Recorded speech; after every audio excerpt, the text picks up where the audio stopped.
everyone, my name is Carly Dodell, and I am the manager of our ecosystem partnerships team here at ShipBob.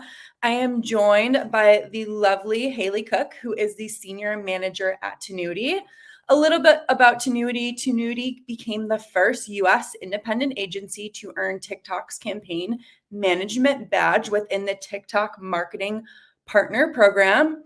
And as an omni-channel experts, they help brands grow through developing a best-in-class TikTok strategy. So today, Haley is going to share some of the building blocks for e-commerce success on TikTok. And with that, Haley, I'm going to pass it off to you. Awesome. Thanks so much for having me, and thanks for that shameless plug. I will continue to kind of expand on what that partnership means for us before we dig in too deep on the building blocks. So let me go ahead and pop my screen open. I just practiced this. Here we are. No worries. And I'll let you know when I can see your screen. I can see your screen. You're all good to go, Haley. Beautiful. Awesome. So just a quick little bit about me and this relationship that we have with TikTok on the Tinuiti side. I'm excited to chat about it today because I've been with Tinuiti since about 2019, and really, as those of you have watched alongside the rest of the marketers of the world, we've really had a front row seat in seeing how TikTok has taken the paid social space kind of by storm, and how powerful of a tool it's been for marketers and also just driving user consumption shifts altogether. So excited to touch a little bit more on that today, but expanding on our badge, our fancy badge from TikTok.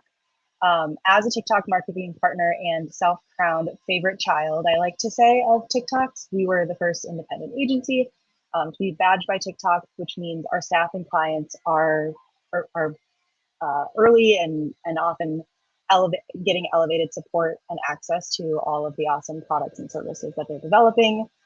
So what this just means is it helps get your brand in these opportunities early and often, and helps us learn a bit quicker as things change on this platform. But enough with the shameless plug. We'll get into what we deem probably the most important three areas of opportunity, building blocks for success with your e-commerce goals on TikTok. And we're going to start here with what I would deem probably the number one opportunity, and that being maximizing your creative resources. And that's where we'll spend a bulk of our time together today before moving in to the other two areas. All right, getting right into it. These look a little bit overwhelming, but I promise it'll come together in a moment. First and foremost, I think you've probably all heard of the importance of investing in TikTok first creative. And as much as this feels like a heavy lift, a burden of activating on this platform and staying relevant on this platform, I'm really here, unfortunately, to double down on that. I think a lot of advertisers got in the habit or just kind of naturally tried to repurpose from other channels just because this platform came, chronologically after platforms that rhyme with Shmeta or Snapchat or wherever else you're active. But we really try to challenge brands to think about it kind of in the inverse, because TikTok seems to be the source of where so many of the trends are driven, even across the rest of the ecosystem. So with that, we know that bandwidth is tight. That's not something we shy away from, but really trying to prioritize your resources to develop TikTok first content to then repurpose across other platforms has been a real pendulum shift that we've seen, I would say, primarily over the last year, that a lot of our clients have seen success with. Second, having enough creative volume. I know I'm like going right at the hard spots for what I'm sure are difficult conversations you all are having internally as you're exploring TikTok. But it is important to give the platform roughly 3 to 5 videos per audience to really maximize your learnings and lean into the way in which TikTok will optimize your media in the auction. We'll get a little bit closer to tinkering on exact ways to do this and what those low-hanging fruit opportunities are to continue to build that volume or that creative library. But this is the sweet spot that we found. Third, being prepared to refresh roughly every 2 weeks and bringing those to market when possible on Fridays might be a little bit out of the norm for what you're used to, in feeling like you can accomplish early insights. We've found that Fridays can help maximize creative learnings quickly, and all of the TikTok users are really leaned in on the weekend. So the platform's quickly able to pick up those new trends and be able to um, refresh your media in a much more efficient manner from what you might have seen in the past, where you rotate media in on Meta and it doesn't see the light of day because old media is coming in with a ton of learnings. So something to keep in mind as you're visiting and toying with this creative cadence. And then kind of what I was hitting at a moment ago, it's important to remember that TikTok really operates using a content graph, meaning their auction is going to prioritize the user experience much more than others. So it's important to ensure that the creatives you are giving it are videos that users want to interact with. You'll be graded much more heavily on the way that users are able to interact with that creative, how long they're watching your video for, and if it's stopping the scroll in a way that keeps users on the platform, or taking action from your video. So I would say the best way to do that is to lean into current trends. These can be fleeting and not something we recommend to just chase after and get your brand literally, out there doing the latest dance or like story time format. Not at all to be disingenuous to what is natural for your product that you are trying to elevate. But there are ways to take advantage of more quick turn creative enhancements that can be more seamlessly and authentically tied into your brand. And we'll talk about those in a moment, as well as how to bring that to life in kind of a test format. And finally, leveraging creative partners. This really takes a village. We know that TikTok comes with heavy creative demands. There are tools to help alleviate this burden. And as you grow in your relationship with TikTok or work with your agencies or Tinuiti as an agency, we're able to tap into these creators in a way that helps build that library for your teams and in a way that's authentic to the platform. All right. So we'll move into some of those creative partners, partnership opportunities, leading us here to some of our favorite solutions. They all come with their own pros and cons.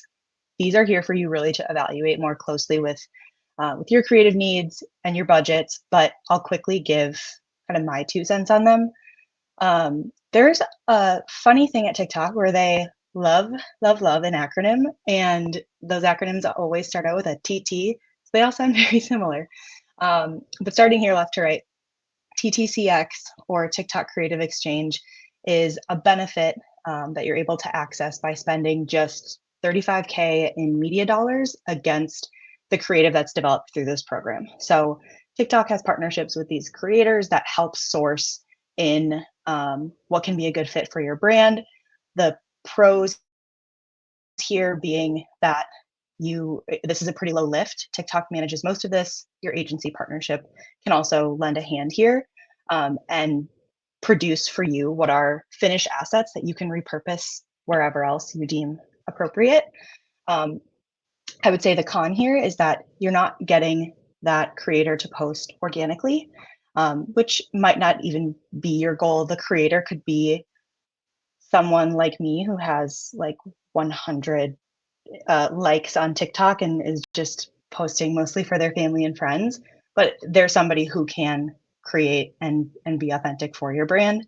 It's not necessarily that they're the next up and coming, beauty influencer. TTCM or TikTok Creator Marketplace, moving on here, is similar, but the creator posts will also live organically and are often sourced from people who have maybe a heavier presence in the space. This can also come with a heavier lift because it's not managed specifically by TikTok and their relationship partnership. This is something that this burden falls more closely to the brand side, owning the creator comms, owning the contracts to really be able to just use TikTok kind of as the middleman space to bring about a partnership, but you would get a heavier say in how the content turns out, and you would get the added benefit of the organic post, perhaps living on in a bigger way than just what you're paying for in media dollars. All right, moving on to the third one here. This one I realize is not as flashy or exciting and might feel more obvious, but definitely need not be overlooked. Your brand's own engagement. I think using content that your teams might be developing for an organic use case on TikTok, or the content that people on the platform have created about your brand, if that's something that you're finding is accessible, can be a really great way to enhance what you have available for your ads. I think we're all conditioned to believe that there has to be like a very specific call to action in the first 3 seconds, and the brand has to appear twice, and it should be no longer than 8 seconds, and there should be a baby and a dog, and feels like it's this whole production. But you would be surprised how effective that kind of quick, organic look and feel of the content can be. So wouldn't shy away from repurposing what is already out there about your brand. And then finally, using some of the feed-based e-commerce tools on TikTok that really help you highlight promos, shoppable call to actions. If you guys are TikTok users yourself, you've seen these pop up. They're not, I wouldn't say they're the most common type of ad you're going to get on your screen. So it's important to have a mix.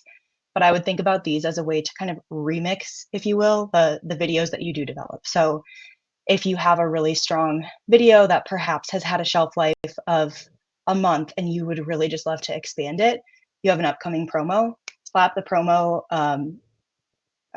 pop up on there and see if that can add new life and refresh the video that you have worked so hard to curate already. And just think about it in terms of having different versions of the same message by using those interactive add-ons and shoppable features. All right. I will move on here out of creative and how we would really look to capture these measurable results, and seeing some of the questions come through in the chat. I'll be able to answer those in a few, and you'll walk away with this as a resource as well.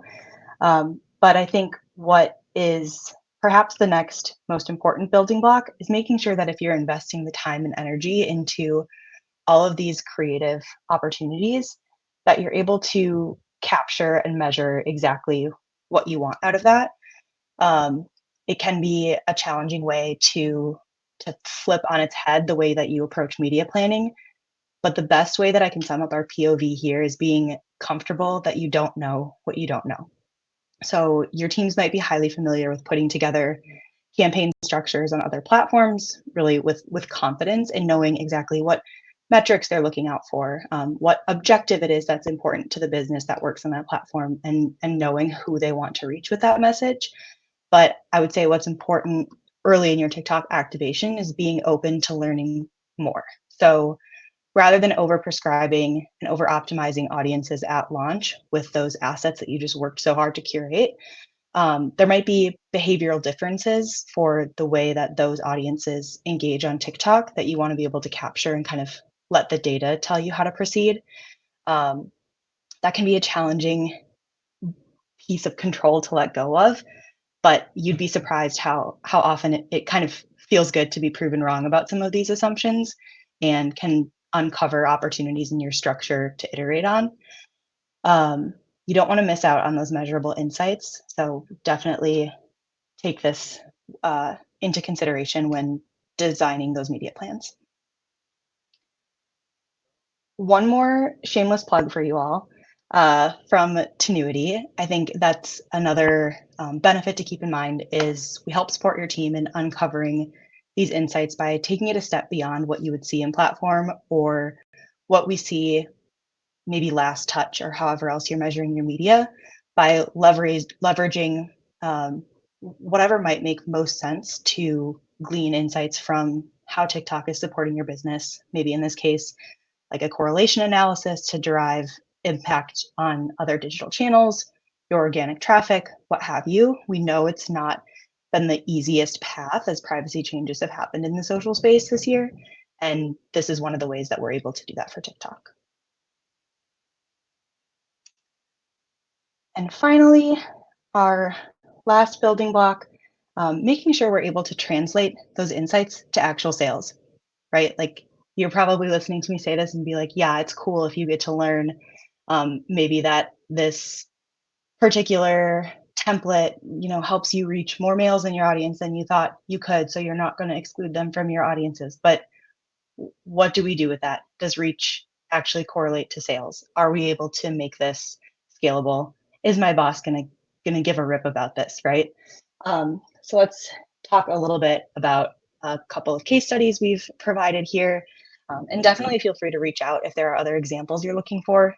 We've seen a number of areas of opportunity and have a couple of more of these up our sleeves, but wanted to focus today primarily on those creative specific case studies. So for the first one I'll highlight using CapCut. This is one of the great low lift ways to put a trending spin on your existing content.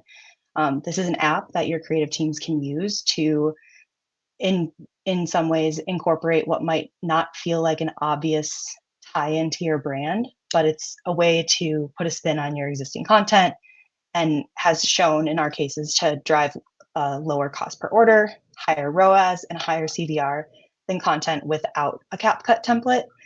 I would say I won't read through this entire case study, but I'm sure we can all relate to the challenge in unlocking what that creative strategy is and how it can be iterated upon. As much as we hate to admit it, we need help in this space. So again, CapCut, great tool for a low lift way to apply an overlay that can speak to a TikTok trend and make your brand be top of mind with those trends as they kind of come in and out. Those of you who are TikTok users right now might, I don't know if this is the best example, but the one that's like all over my For You page is the like sad mouse. It plays like a sad song. The sad mouse is on the screen and people are leaning into it and giving examples of like when they're sad. It might just be me, but a way that a retail brand could lean into this, for example, is something along the lines of like, when you miss insert brands here sale and have to pay full price for your spring wardrobe refresh, what have you. Just having your teams play around in this app and figure out ways that it could be helpful for your storytelling has proven to be quite successful in a direct response way for our brands. And then finally, bonus tip here, excuse me.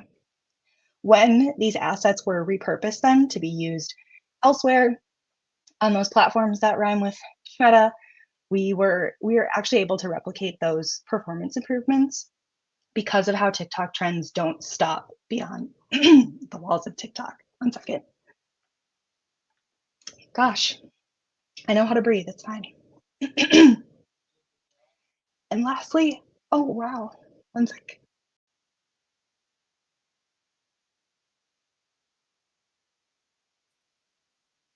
All right, we're good here. No one call any emergency vehicles. The final case study that I will leave you with is from Rue 21, getting to take advantage of an early offering of a collections ad unit. This was still in beta at the time, but what we saw is a 4x higher CVR, a 64% reduction in CPO relative to their standard video ads. I think overall here, echoing the challenge being faced with a lack of momentum from existing content, feeling like there wasn't enough content to make these videos last longer, and really finding a lack of momentum from the in-house approach that they had to drive sales outcomes. And it can be relatable. Sometimes you just need a new idea to test into. So when we took over, we were able to opt them in for this collections ads beta and then partner with them to kind of diversify what those videos were coming across as in the user space. So what that looked like here is tying in that interactive add-on that are quite common now, and made it a bit more shoppable when previously this kind of direct response ad might have gotten a quick scroll, it became much more actionable. And they were able to roll it out as an evergreen approach and kind of incorporate into continuing to scale their overall footprint on TikTok, and now find it to be a very regular part of a strategy. All right, I love all the encouragement. I'm back to breathing, feeling much better. Sorry about that. But that's what I have for you today. So I will kind of go back through these questions and answer accordingly. If there are any questions that I can answer now, happy to do so with the time we have left. Thank you so much, Haley. Yeah, that honestly always happens to me where I start coughing and the not optimal moment, but you did great. And for anyone on this call, Haley will share her email in the chat so she can follow up with you with whatever questions you have. And yeah, cannot just say how great Tinuiti is with helping brands sell on TikTok and getting set up. If you really need a starting point, it is definitely worth your while to speak with them. So again, thank you so much, Haley. And I will head to the next session and look forward to seeing everyone there. Thank you.